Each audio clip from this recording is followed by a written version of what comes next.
Hello, it's Film Frenzy, and I just got back from seeing Deadpool 2 opening Thursday night in theaters, so now I'm going to do a full review on it, starting with my first category, direction and visuals, so let's get right into it.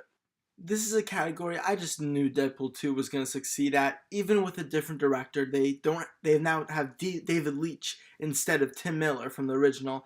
They kicked butt on the action sequences. David Leitch was co-director of John Wick and directed Atomic Blonde, so he brought tons of directorial style, especially with the action fight scenes, to this film. He's a martial artist himself, so he really understands like the whole fight scenes, and all the choreography is just beautiful. It's awesome to watch, and like just like the slow motion, all the violence is just over the top and awesome.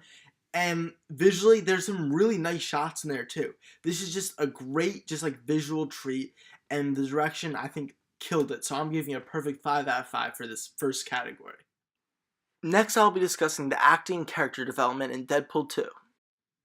So this is a big part of Deadpool, having an amazing character, and I knew Deadpool is just a really well-developed character. Like, he has so many levels to him, and he's perfectly played by Ryan Reynolds. He was born to play this part, and gladly, Deadpool develops throughout the film. He's not just a well-established character, he actually changes a lot throughout the film, and I thought that was excellent. Another character that changes a lot is Cable, played by Josh Brolin. He's a great character, lots of dimensions again, changes throughout the film. Josh Brolin, superb actor, brings a lot of gravitas to this film, does just a perfect job. Same with the kid, Russell, I don't know who played him, but the child actor was outstanding. He is a core part of the film, and he's perfectly cast, and his character has a ton of movement throughout the film also. So I think those are the big three of just like characters that had movement throughout. But then there's also characters that just have really just great, like, well-established plot lines, and they're really just great characters. Like Colossus, I think is awesome. He's really just established himself as just an excellent character after being kind of just ignored in the original X-Men saga. Um, I thought Zazie Beetz as Domino was awesome. She didn't really have a lot of movement throughout the film, but like as like a character, she was just a really interesting one and just like super fun to watch on film. Like lots of the side characters that weren't in it much, like Peter, for example, was funny. T.J. Miller, of course, is hilarious. Then there's also Blind Owl, who makes a small appearance. She's hilarious. And then Dopinder, he's awesome. He has an expanded part in this film as the cab driver, and he is just spectacular. Negasonic Teenage Warhead and Nokio, I think is her like girlfriend in the film. They're really funny, and they're like small parts that they have.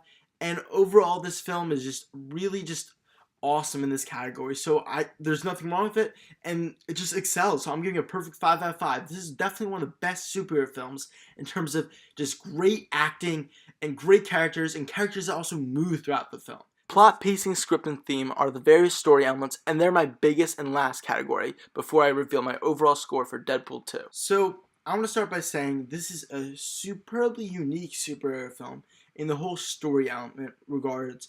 So, already I'm going to have a positive score because I love uniqueness. I'm going to start with plot. So the first Deadpool had a pretty standard plot, to be honest. He had an origin where he had a traumatic event that turned him into hard physical appearance but had superhero abilities, and he's scared to go back to his girlfriend because he doesn't know what she's going to think of him now they look so like terrible, and he wants to exact revenge on the villain that did it to him. So he goes on his rampage, and then he tries to get his girl back, and that's pretty much it. It's a pretty simple film that just relies a lot on its great jokes and awesome and unique tone. And it's great, but I think Deadpool 2 expands on that with a really unique superhero movie plot, because there's no real true villain in this film, which is really interesting. All the characters have a lot of like just like development, like I said before, and they're very just like grounded and realistic characters, and you really feel for them. You understand their motives and their flaws and stuff, and it's great. The plot is just very great. I think the pacing, it started off a little bit slow, which I thought was a little bit unfortunate, but then it really just picks up towards the end and gets into this amazing film. I just loved it. Tonally wise, I thought the first movie, it had some great dramatic moments, but it too quickly just snapped back into like crazy humor. This film doesn't have as much humor as the first one, but instead has just tons of just great drama that it lingers on a little bit more. It also has some hilarious jokes. I love the references in this towards the DC universe, towards other like Marvel universes like MCU, or like itself, like with X-Men Origins Wolverine or Logan. There's just so many great references here. It's awesome. So many Easter eggs, so many jokes that allude to the first Deadpool movie, which I just love because I saw it last night, so it just was perfect to see them back to back like that. And so I think the screenplay is just fantastic overall.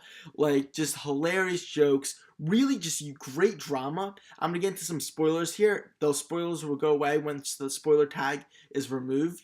But now I'm getting spoilers. I think it was really smart what they did with like the whole like almost like heaven thing. It was very unique for a superhero movie, and I thought it was very just like philosophical. Like, it was kind of brilliant almost to have Vanessa killed off so soon. I mean, she is brought back at the end, and it's kind of like genie back in the bottle type scenario. But I thought that was pretty awesome. Like, it was crazy. And like the beginning credits, like they pretty much like emphasize that they're like, what, you're probably like, you're overreacting, when they're like revealing like the director, like, how could you do this and stuff like that. So I thought that was funny, but also like really dark. And so it's kind of lags in the beginning because of that, because Deadpool is just kind of like sagging around, like all upset.